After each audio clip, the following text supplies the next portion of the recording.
This is Sylvia Saber with Optv Global Headlines. Starting with the top international stories for the day.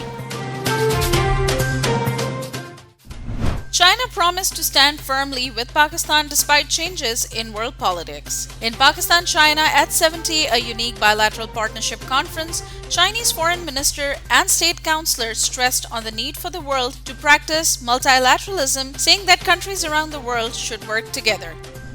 Former US President Donald Trump has filed a lawsuit against tech giants Google, Twitter, and Facebook, claiming that he is the victim of censorship. Trump filed suit in the US District Court in southern Florida, where he is seeking an immediate halt to censorship, blacklisting, and what he called the canceling of people who share his political views.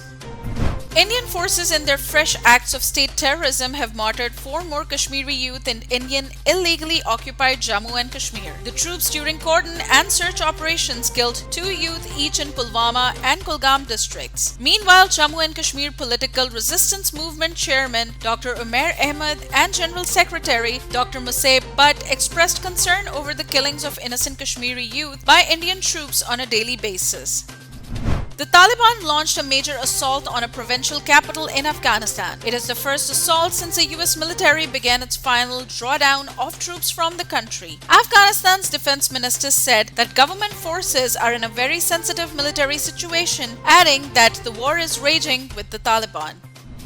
Tajikistan has called on members of a Russian-led military bloc to help it deal with security challenges emerging from neighboring Afghanistan. In recent days, hundreds of Afghan servicemen have crossed the border with Tajikistan in response to advances by the Taliban fighters.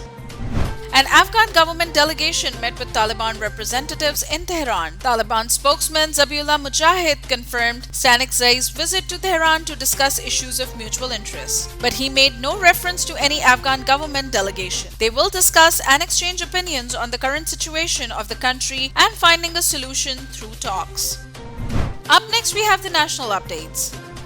Chief of the Army Staff General Qamar Javed Bajwa is on a 2-day official visit to Qatar. The COAS called on Deputy Prime Minister and Minister of State for Defense Affairs and Chief of Staff of the Qatar Armed Forces as per Inter-Services Public Relations. During the meetings, matters of mutual interest, defense and security cooperation and regional geopolitical environment were discussed. The Qatari dignitaries praised Pakistan's continuous effort for peace and stability in the region. India in using Afghanistan's soil for hybrid warfare against Pakistan, President Dr. Arif Alvi said as he blamed New Delhi for supporting militancy and terrorism in Kabul. India is hatching conspiracies against Pakistan to destabilize it by funding militant organizations to carry out terrorist activities, the president added while addressing the participants of the 7th National Workshop on Balochistan. Prime Minister Imran Khan has launched Pakistan's first locally built electric motorbike at a ceremony in Islamabad. The e-bike is manufactured by a Pakistani company and is deemed a major step towards electrifying the country's automobile industry. The e-bike is energy efficient, requires low maintenance, and will promote an eco-friendly environment in the country. The London High Court has blocked Pakistan from pleading corruption allegations in the famous Rico Dick case in a challenge to an international chamber of commerce. UK court rules that the province of Balochistan can no longer plead corruption allegations against the gold mining giant as the Supreme Court of Pakistan has not based its decision in the Rico Dick on corruption allegations. President Arif Alvi has appointed Zahoor Ahmed Agha as the new governor of Balochistan after the former governor Amanullah Khan Yasin Zai tendered his resignation. In May, the former governor refuted the controversial statement attributed to him against PM Imran Khan and said that he did not speak to anyone and did not give an interview to any TV channel or newspaper. The 5th death anniversary of philanthropist and social worker Abdul Sattar Eidi is being observed on Thursday across the country. The late humanitarian helped the poor, children, women, and differently abled persons as well as animals. He was awarded with several national honors including Hilal-e-Imtiyaz, and the Guinness Book of World Records also acknowledged his services. He also laid the world's largest volunteer ambulance network. Chairman Pakistan People's Party Bilawal Bhutto Zardari has criticized former ally Pakistan Muslim League Nawaz with a volley of blunt comments at an election rally in Azad Jammu and Kashmir. Though without naming anyone but clearly referring to PMLN, he said the PPP has reached out to all of its previous opponents while forgetting the bitterness of the past. Up next, we have the health updates. More than 4 million people have now died from COVID-19 worldwide. Millions are facing new lockdowns across Asia, and Indonesia has emerged as a global hotspot with death rates rising tenfold in a month to a record of 1,040 on Wednesday. Another 24 people lost their lives to COVID-19 in Pakistan in the last 24 hours. National Command and Operations Center revealed that 1,683 people tested positive for coronavirus. The country's positivity rate currently stands at 3.33%, with the number of daily cases gradually going up again. Up next, we have the sports updates. Pakistan skip Babar Azam continues to rule the ODI rankings at the number 1 spot. However, Indian batsman Virat Kohli is at number 2, only 8 points short of his rival. England all-rounder Chris Woakes has reached a career-best 3rd position among bowlers worldwide.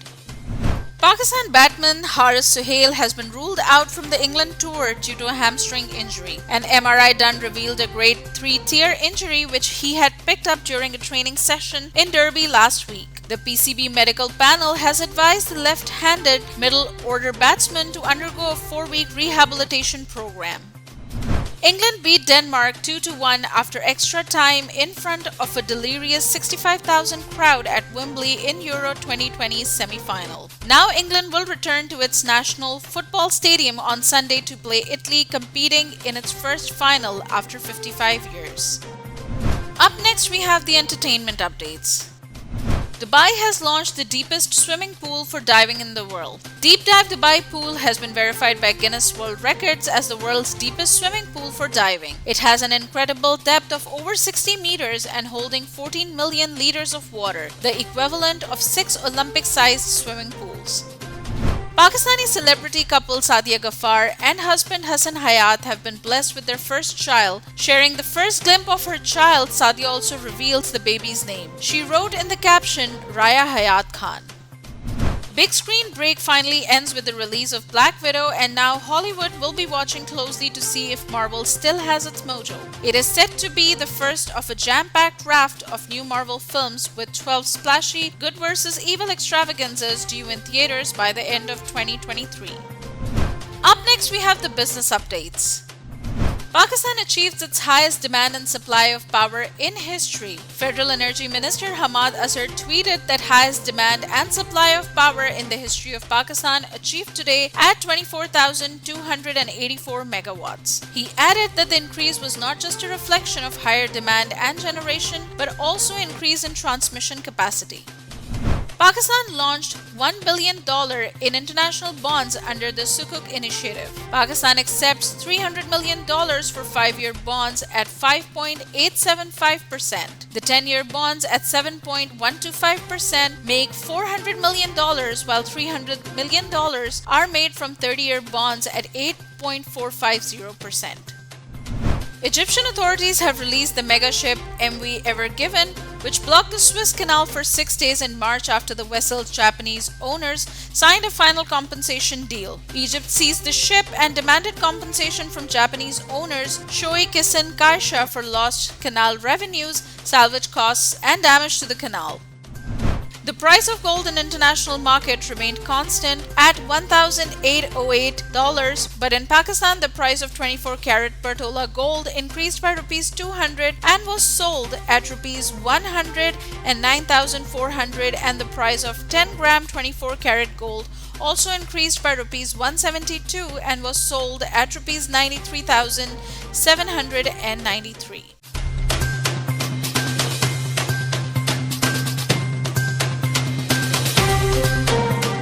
That's all from this bulletin. For more updates, do stay with us and keep watching Optv Global.